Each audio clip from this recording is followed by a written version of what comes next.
अस्सलाम वालेकुम जी, क्या हाल है आप सबके। आई होप सब ठीक ठाक और बिल्कुल मज़े में होंगे। Welcome back to my channel.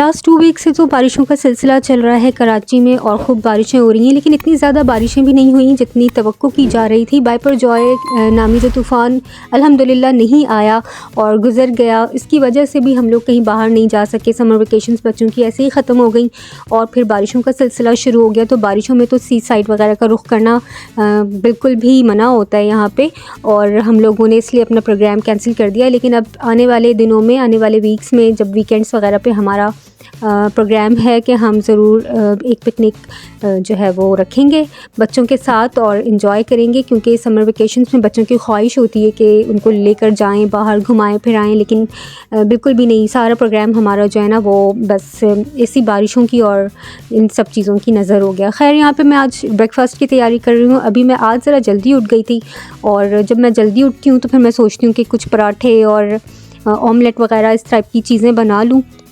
लेकिन कभी कभी मुझे इतनी सुस्ती होती है ना कि मैं सोचती हूँ फिर बाहर से ही कोई नाश्ता हो जाए, कोई ब्रेड वगैरह टाइप की, ब्रेड बटर हो गई, जैम हो गया, इस तरह की चीज़ें मैं कर लूँ। लेकिन ना तो मुझे पसंद है और ना ही बच्चे पसंद करते हैं। तो हस्बैंड को भी मेरे पराठे पसंद आते हैं और मैं भी कोशिश करती हूँ कि फिर पराठे ही बनाऊँ। लेकिन आज मेरा पक्का पक्का मूड हो रहा था कि बड़ी खुशी खुशी आज ना मैं नाश्ता तैयार कर रही हूँ यहाँ पर। और पराठे के लिए मैंने आटा वगैरह गूँध कर रख लिया और यहाँ पर जो ऑमलेट बना रही हूँ, सिंपल सा ऑमलेट है। प्याज, टमाटर और हरी मिर्चें उसको मैंने सौते करके एग ऐड कर दिया है। अंडे में मैंने बस वही ब्लैक पेपर और क्रश्ड रेड चिली और साथ जो है वो सॉल्ट ऐड किया है, और बस इसके अलावा और कुछ भी ऐड नहीं करना, और जस्ट मिक्सअप करके और चाय यहाँ पे तैयार हो गई है। और अब पराठे बनाने की तैयारी है। तो पराठे जो है वो आप बताएं, आप चौकोर बनाते हैं, गोल बनाते हैं, किस शेप के पराठे बनाते हैं। वैसे मेरे पास पराठे बनाने के ना काफ़ी सारे आइडियाज़ हैं। इंशाल्लाह मैं अपनी नेक्स्ट वीडियो में, आने वाली किसी भी नेक्स्ट वीडियो में मैं शेयर करूँगी कि किस तरह से आप किस किस स्टाइल से ना आप पराठे बना सकते हैं। तो काफ़ी सारे स्टाइल्स मेरे पास हैं, इंशाल्लाह मैं शेयर करने वाली हूँ। वैसे तो मैं कुछ भी करके ना किसी भी शेप पे करके पराठे बना लेती हूँ। लेयर्ड पराठे की तो इतनी मेरे पास वैरायटी है, इंशाल्लाह मैं आप लोगों को बहुत जल्द वो दूँगी। और यहाँ पर मैं फटाफट पराठे बना रही हूँ। वैसे हस्बैंड तो मेरे निकल गए बाहर, कहने लगे कि मैं कुछ ले आता हूँ बाहर से ही। लेकिन यहाँ पे चूँकि मैं आटा भी गूँध चुकी थी, हस्बैंड को मेरे पसंद है कि वो मेरे हाथ के पराठे खाएं, क्योंकि वो कहते हैं कि जी बाहर के नाश्ते से मेरा तो पेट नहीं भरता और ना ही मेरा दिल भरता है। तो ये पराठा जो होता है ना वो मेरे लिए बस काफ़ी होता है। इतना मुझे स्टेमिना आ जाता है ना इस पराठे से कि मैं सारे काम अपने खुशी खुशी दिन भर के कर लेता हूँ और मुझे भूख का एहसास नहीं होता। तो इसलिए मेरी कोशिश होती है कि मैं उनके लिए पराठे ज़रूर बना दिया करूं, चाहे मैं ख़ुद लूं या ना लूं। अब ये देखें कि पूरियां यहाँ रखी हुई हैं, ये बाहर से कचौरियाँ आ गई थी, तो बच्चों ने ये एंजॉय कर लिया। हस्बैंड के लिए मैंने ऑमलेट पराठे बना दिए और 1-2 पराठे और बना लिए थे, वो बच्चों को भी दे दिए। और चाय तो मैं बहुत कम बनाती हूँ, कोशिश करती हूँ कि बहुत कम, क्योंकि जितना ज़्यादा शुगर इंटेक आप अपनी लाइफ से ख़त्म कर दें उतना ही ज़्यादा आपके लिए बेहतर है। तो कभी कभी लेकिन मैं बना लेती हूँ। पराठे के साथ चाय मुझे पसंद है तो मैं बस डिप करके खा लेती हूँ। वैसे चाय की शौकीन नहीं हूँ, पीती नहीं हूँ, और बच्चे भी मेरे बिल्कुल भी नहीं पीते, और हस्बैंड भी मेरे चाय के बिल्कुल शौकीन नहीं है। लेकिन नाश्ते में कभी कभी एहतमाम कर लेती हूँ मैं चाय का। तो कोशिश होती है कि हम ब्लैक टी पिएं या फिर ग्रीन टी पी लें या फिर ब्लैक कॉफ़ी ले लें। तो इसके अलावा जो है ना, ये दूध वाली चाय तो बहुत जहर है भाई, बहुत पॉइजनस होती है। मतलब दूध में अगर आपने कोई और चीज़ मिला दी है ना, पत्ती, तो फिर समझें कि दूध का सारा जो न्यूट्रिशन है ना वो तो फौत हो गया और कुछ भी नहीं है, आपकी बॉडी में कुछ भी लगने वाला नहीं है। तो ये चाय वाली जो फॉर्म ना, दूध पत्ती, जो लोग बड़े शान से कहते हैं कि जी हम तो दूध पत्ती पीते हैं, तो उनको तो ये पता ही नहीं है कि जी दूध पत्ती के कितने नुकसानात हैं। तो प्लीज़ प्लीज़ प्लीज़ मेरी तो यही रिक्वेस्ट है और सजेशन है आप लोगों को कि बिल्कुल ख़त्म करें ना दूध पत्ती अपनी लाइफ से, और ब्लैक टी वगैरह की तरफ आप लोग आ जाएँ। अच्छा जी, अब ना मैं यहाँ पे तैयार करने लगी हूँ स्पैगेटी। तो स्पैगेटी के लिए मैंने कीमा लिया है, फ्रीज़ किया हुआ, मैंने धो के फ्रीज़ कर लिया था, और कीमा मैंने ख़ुद घर पे ही तैयार किया है। तो यहाँ पर मैंने इसको बॉईल करने के लिए रखा है। पानी ही मैंने ऐड किया है, इसमें थोड़ा सा ginger garlic paste, black pepper और थोड़ा सा सॉल्ट मैंने ऐड किया है, और अब मैं इसको ढक के रख दूँगी बॉईल करने के लिए। तो ये अपने ही पानी में बॉईल होते होते ये गल भी जाएगा, और फिर हम इसका बाकी का प्रोसीजर करेंगे।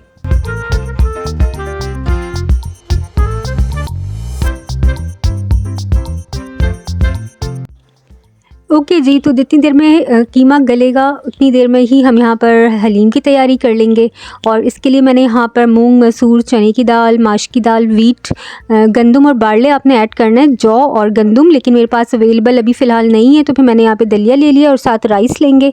मूंग मसूर की दाल मैंने मिक्स ली है, तो आप जो है वो अगर आपके पास अलग अलग होती है तो आप अलग अलग निकाल लें। मैं मिक्स करके रखती हूँ, क्योंकि मैं जब दाल बनाती हूँ तो मूंग और मसूर दोनों को मिक्स करके ही बनाती हूँ, तो फिर मैं दोनों को मिक्स करके ही जार में फिल करके रखती हूँ। यहाँ पर हम इसे बहुत अच्छी तरह से वॉश करेंगे और साफ़ कर लेंगे। साफ़ करके वॉश करके इसको सोक करके रखेंगे कुछ देर के लिए और फिर इसको बॉयल करने के लिए रखेंगे। बनाऊंगी जी आज स्पैगेटी और साथ बनेगी हलीम। और हलीम की इतनी क्विक रेसिपी मैं आज आप लोगों को दे रही हूँ। और मौसम इतना हसीन हुआ है ना, बिल्कुल बारिशें बारिशें बारिशें, बूंदाबांदी, और बस ना पूछें कि इस मौसम में तो बस मेरा दिल चाहता है कि मैं बाहर ही घूमती रहूँ, बाहर जाऊँ, खाऊँ पीऊँ, बाहर टहलती रहूँ, हस्बैंड के साथ इंजॉय करती रहूँ, बस यही मेरा दिल चाहता है ना। तो खैर अभी हर वक्त तो हम बाहर नहीं ना जा सकते, पॉसिबल नहीं होता, घर पर ही रहना होता है, घर पे ही पकाना होता है, खाना होता है।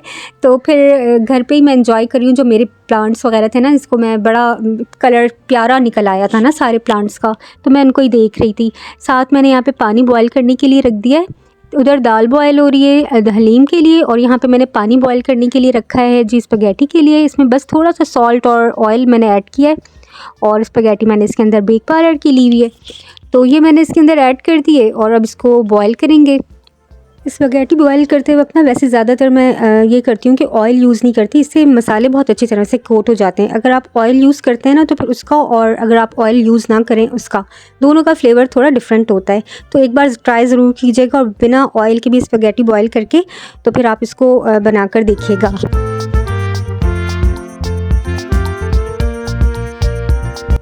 We will give it just 10 minutes to boil and then it will be ready.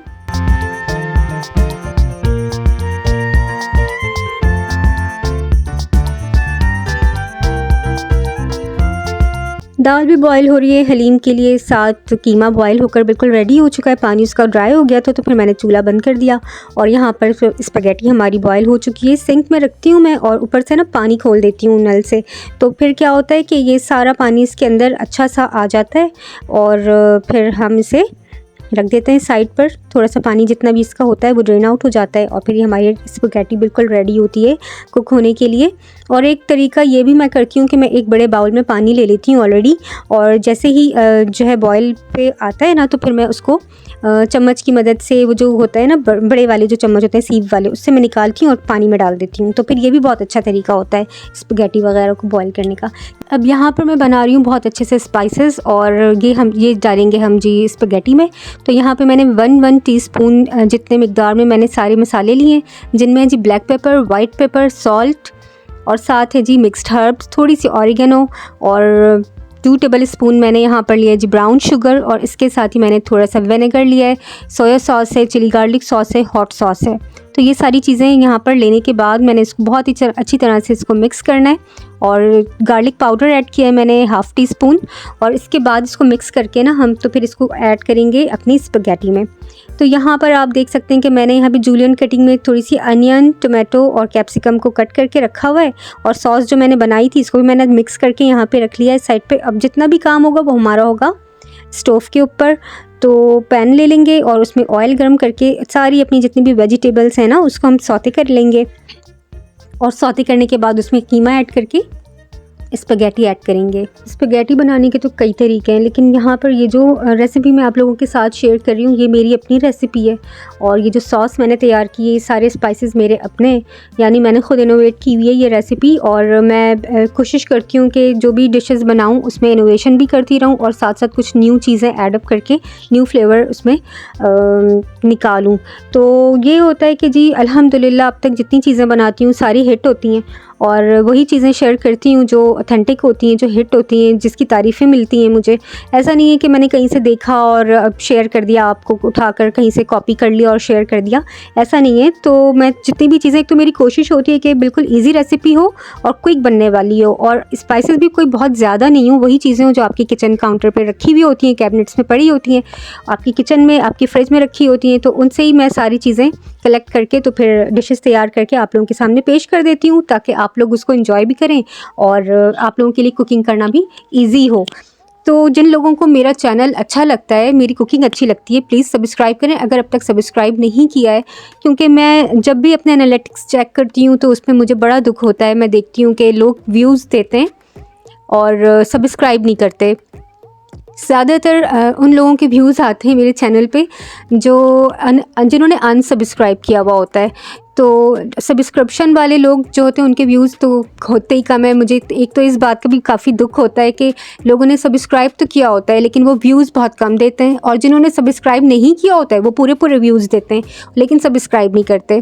तो ये तो बिल्कुल फ्री होता है, फ्री ऑफ कॉस्ट होता है। और अगर आप कहीं से कोई अच्छी चीज़ सीख रहे हैं तो आप चैनल के थ्रू, यूट्यूब के थ्रू अगर आप कुछ अच्छी चीज़ें सीखते हैं कहीं से भी, ज़रूरी नहीं है कि मेरे चैनल पे, कहीं से भी आप सीखते हैं तो आप सब्सक्राइब तो कर दिया करें यार। एटलीस्ट कोई अच्छा कमेंट ही कर दिया करें, नीचे बंदे को कोई अप्रिसिएशन ही मिल जाया करे। ऐसा तो नहीं करना चाहिए कि आप देखते हैं, व्यूज़ भी देते हैं लेकिन आप सब्सक्रिप्शन ही नहीं देते। तो क्या फ़ायदा है अगर आपकी किसी सपोर्ट से, छोटी सी सपोर्ट से अगर किसी का भला होता है, किसी का दिल खुश होता है, किसी को स्ट्रेंथ मिलती है, तो इसमें आपका क्या जाता है। तो मुझे नहीं समझ आती कि लोग इतने सेल्फिश क्यों हो गए हैं आज के दौर में। हर चीज़ मतलब किसी को आगे बढ़ता हुआ नहीं देख सकते, किसी को सपोर्ट नहीं करना चाहते, चाहे वो रिलेटिव्स में हो चाहे वो रिलेटिव्स में ना हो। अपने रिलेटिव्स की तो मैं क्या ही बात करूँ, माशाल्लाह से मैं तो आज तक कभी शुरू में एक चैनल मैंने बनाया था तो उस पर मैंने काफ़ी जो है ना सब्सक्रिप्शंस लेने की कोशिश की थी, लेकिन मजाल है कि किसी ने टस से मस भी किया हो। खैर वो अच्छी खासी मेरी सब्सक्रिप्शंस हो गई थी लेकिन फिर मैंने उस पर काम करना छोड़ दिया, मेरा चैनल डेड हो गया।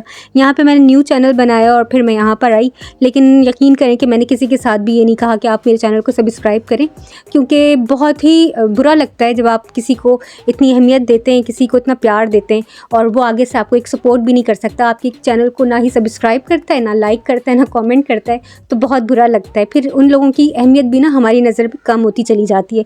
हमें अच्छे और बुरे का पता चल जाता है ना कि कौन हमारे साथ है, कौन हमारे साथ नहीं है। तो मुझे तो ख़ैर बहुत ज़्यादा तजुर्बा हुआ है और बहुत ज़्यादा सबक भी मैंने सीखा है और बहुत अंदाज़ा हुआ है। सिर्फ इस यूट्यूब चैनल के थ्रू नहीं, वैसे भी बहुत सारी चीज़ों में मुझे पता चला है कि कौन मेरे अपने नहीं हैं। तो ख़ैर मैं तो बहुत टूटी फूटी हुई एक औरत हूँ और मुझे तो बहुत दुख मिले लोगों से भी, अपनों से भी, परायों से भी। तो ख़ैर मैं अपनी दुनिया में मस्त मगन रहती हूँ, अपने लिए काम करती हूँ। मुझे बिल्कुल कोई नीड नहीं है मनी की कि मेरे चैनल सब्सक्राइब होगा तो मुझे पैसे मिलेंगे, ऐसा कुछ नहीं। मैं अपने शौक़ के लिए करती हूँ, अपनी मेमोरी बनाने के लिए करती हूँ। कल को जब मैं बूढ़ी हो जाऊँगी तो मैं देखूँगी कि अच्छा मैंने ये सारे काम किए थे। मेरी बच्ची अगर उसको कुछ चाहिए हो, कोई रेसिपी चाहिए और मैं इस दुनिया में मौजूद नहीं हूँ, तो एटलीस्ट ये चैनल होगा और इसके थ्रू वो मुझे देख कर और मेरी चीज़ें सीख कर अपने लिए कुछ तो फ़ायदा हासिल कर सकेगी। तो बस यही मेरा मकसद होता है यहाँ पे काम करने का। वरना ऐसा मुझे अल्हम्दुलिल्लाह ऐसी कोई नीड नहीं है कि मैं यहाँ से पैसे कमाऊँ और अपना घर चलाऊँ। मेरा किचन माशाल्लाह से बहुत अच्छा चल रहा है और मेरे हस्बैंड की कमाई से मेरा किचन बहुत अच्छा चल जाता है माशाल्लाह। अल्लाह ताला उनके काम में बरकत दे। तो बस दुख होता है कि जब लोग आपको अप्रिशिएट नहीं करते ना, आपकी मेहनत को अप्रिशिएट नहीं करते। मुझे क्या चाहिए, मुझे जस्ट ये चाहिए कि लोग मेरी मेहनत को अप्रिशिएट करें बस। पैसों की तो खैर मुझे कोई लालच नहीं है, ना ही कोई नीड है अल्हम्दुलिल्लाह। और यहाँ पे मैं बहुत ईजी सी रेसिपी शेयर कर रही हूँ हलीम की। दाल गल गई थी तो उसको मैंने घोंटा लगा लिया और गोश्त को मैंने अलग से प्याज फ्राई करके गला लिया था बहुत अच्छी तरह से ना। उसमें कुछ मैंने अपने मसाले वगैरह तो ऐड नहीं किए थे, बस ब्लैक पेपर और सॉल्ट के साथ मैंने गोश्त को बॉईल कर लिया था पानी डाल के। जब वो गल गया तो उसमें मैंने, अब देखिए, अपने मसाले ऐड कर रही हूँ यहाँ पे मैं। और इसमें के अंदर मैं शामिल कर रही हूँ जी red chilli powder, turmeric, cumin powder, coriander powder, salt और थोड़ा सा मैंने गरम मसाला ऐड किया, हरी मिर्चें ऐड की, जिंजर गार्लिक पेस्ट ऐड किया है। और जब ये मसाला बहुत अच्छी तरह से भुन जाएगा तो इसके अंदर मैं पानी ऐड करूँगी और पानी ऐड करके ना मैं इसको इतनी देर रखूँगी कि ये गोश्त सारा इसके अंदर गल जाए और पानी भी उसके अंदर बाकी रहे। अच्छा, ये काम जो है ना बहुत सारे लोग कुकर में करते हैं। मेरे पास कुकर अवेलेबल नहीं है क्योंकि मैंने अपनी अम्मी को कभी नहीं देखा कुकर यूज़ करते हुए। वो काफ़ी खौफज़दा रहती थी ना कि कुकर फट जाता है, सीटी पता नहीं क्या उसमें होता है, मुझे नहीं पता। तो मैंने कभी देखा भी नहीं, मैंने कभी ख़रीदा भी नहीं, मैंने अपने जहेज़ में भी नहीं लिया कुकर, तो मेरे पास है भी नहीं। और अब लेकिन मैं सोच रही हूँ मैं ले लूँ क्योंकि इतनी मैं दिलेर हो गई हूँ कि आई थिंक मैं कुकर को हैंडल कर सकती हूँ। तो मैं सोच रही हूँ कि मैं कुकर ज़रूर ले लूँ क्योंकि ये हलीम बनाना हो या पाए बनाने हो तो इसमें काफ़ी जो है ना आपको आसानी हो जाती है इस तरह की चीज़ें बनाने में। लेकिन मैं भी क्योंकि कुकरलेस हूँ, मेरे पास कुकर नहीं है, तो मैं पतीली में ही ये सारे काम करती रहती हूँ। लेकिन इस बार जो मैंने हलीम बनाई है ना तो मेरा बड़ा शिद्दत से दिल चाहे कि मैं कुकर ख़रीद लूँ। तो इंशाल्लाह नेक्स्ट जो है ना मैं आप लोगों को कोई रेसिपी इस तरह की सिखाऊंगी ना तो कुकर में सिखाऊंगी। आमीन आमीन आमीन। और यहाँ पर जो है ना गोश्त गल गया तो मैंने इसको ना चॉपर में डाल के हल्का सा चॉप किया है, बहुत ज़्यादा नहीं, बहुत बारीक नहीं करना। रेशे देखिए आपको इसके नज़र आ रहे होंगे। तो मैं बहुत लाइट सा इसको चॉप करके और मैंने रख लिया। और जो हमारा मसाला बाकी था उसके अंदर मैंने दालें ऐड की, जो मैंने घोट के रखी हुई थी वो मैंने हाथ से ही घोटा लगाया था। और इसके बाद जो है ना इसको देखें और मज़ीद घोटा लगाते हुए मैं इसको ऐड करती जा रही हूँ। दालें और जितने भी मसाले हैं हमारे वो इसके अंदर ऐड होते जा रहे हैं। अब मैं यहाँ पर रेडीमेड मसाला ऐड करूँगी हलीम का, जो मैंने लेके रखा हुआ है, तो वो इसके अंदर ऐड कर दूँगी। इसके बाद इसके अंदर जाएगा जी मीट जो हमने चॉप करके रखा हुआ है, तो उसको भी इसके अंदर ही ऐड कर देंगे और बहुत अच्छा सा घोंटा लगाते जाएंगे। तो मेरे तो हाथ दुख गए थे घोंटा लगाते हुए। मैंने अपने बेटे से कहा कि बेटा इधर आओ और ये ज़रा ये काम तो मुझे करके दो ना। तो बस उसने पता है क्या 5 मिनट ही ये काम किया हो, उसके बाद कहने लगा कि मम्मा मेरे तो बहुत हाथ दुख रहे हैं, मैं जा रहा हूँ। तो मैंने कहा ठीक है जाएँ आप। फिर मैंने ख़ुद ही ये सारा काम निपटाया है और जितना मुझसे हो सका मैंने किया है। माशाल्लाह से बहुत अच्छा इसके अंदर लेस आ गया था। ये देखें कितनी गाढ़ी गाढ़ी हलीम है। अगर आपको इतनी गाढ़ी नहीं ना रखनी तो आप जो है ना इसमें ऐड कर सकते हैं थोड़ा सा पानी। तो मैंने भी ऐड किया था थोड़ा सा पानी, क्योंकि मुझे बहुत ज़्यादा गाढ़ी लग रही थी हलीम, तो मैंने थोड़ा सा पानी ऐड कर लिया था। और इसका टेक्सचर आप ख़ुद देख लें कि कितना ज़बरदस्त आया हुआ है। और बस एंड पे क्या करना है, आपने तड़का लगाना है इसमें प्याज का, साथ हरी मिर्चें, हरा धनिया, पुदीना, जूलियन कटी अदरक, लेमन, बस यही चीज़ें होती हैं जो आपको सर्व करनी होती हैं हलीम के साथ। और फिर ये जी हो गई है डिश आउट। और इसका टेक्सचर भी आप देख सकते हैं, इसका कलर भी देख सकते हैं, है ना यम्मी, कितने मज़े की लग रही है और इतनी क्विक बन गई है ये। और भी क्विक बनती अगर कुकर होता मेरे पास तो, खैर उसके बगैर भी बहुत अच्छी बन गई थी। आई होप आपको अच्छी लगी होगी। दुआओं में याद रखिए। अल्लाह हाफ़िज़।